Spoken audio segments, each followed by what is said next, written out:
Bonjour, ici Carly Caillou et aujourd'hui je vais vous montrer les diverses façons de créer un site web.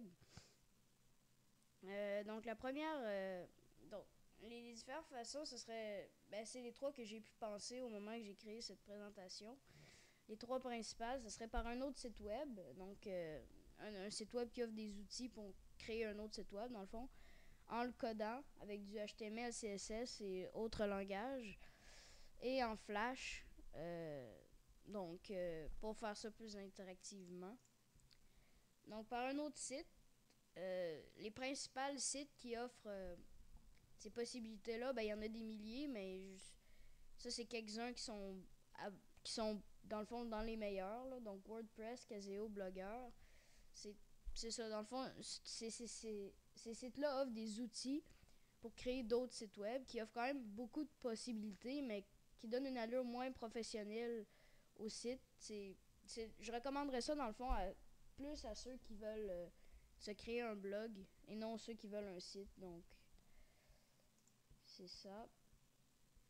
Code HTML, CSS, ça c'est une des manières les plus professionnelles de le faire pour ceux qui veulent un site qui ressemble à n'importe quel site professionnel. Ça offre toutes les possibilités, donc c'est ça qui est intéressant. Et ça, c'est un exemple là, avec un éditeur de texte, ça c'est du code HTML. Cette manière-là, c'est celle-là que je vais vous apprendre dans les prochains tutoriaux.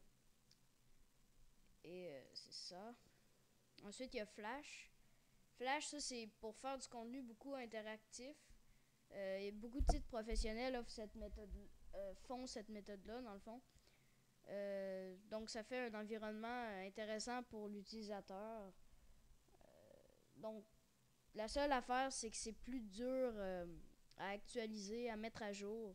Donc, c'est plus pour les sites statiques, cette manière de fonctionner. Maintenant, je vais vous parler des outils.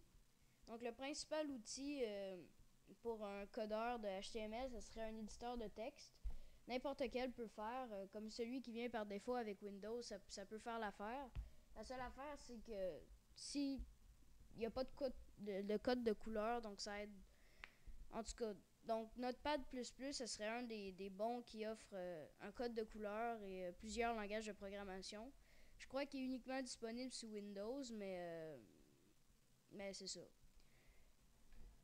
Pour les autres utilisateurs, comme moi sur Linux ou sur Mac, vous pouvez prendre celui qui vient par défaut avec Linux, qui offre quand même un code de couleur et beaucoup de fonctionnalités. Donc, moi, je vais utiliser lui pour les prochains tutoriaux. Sur Mac, j'ai pas vraiment recherché, mais vous pouvez faire une petite recherche Google, c'est sûr qu'il y en a plusieurs. Ensuite, pour éditer le CSS, Web Developer, pour tous ceux qui ont Firefox, c'est vraiment utile. Dans le fond, il y a un petit bouton CSS, éditer le CSS. Donc là, vous pouvez voir en temps réel le CSS et le modifier.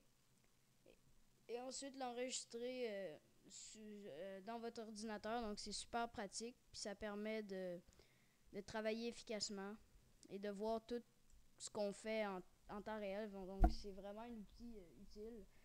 Donc, merci d'avoir écouté. Prochaine fois, je vais faire un tutoriel sur les bases du HTML. Donc, merci.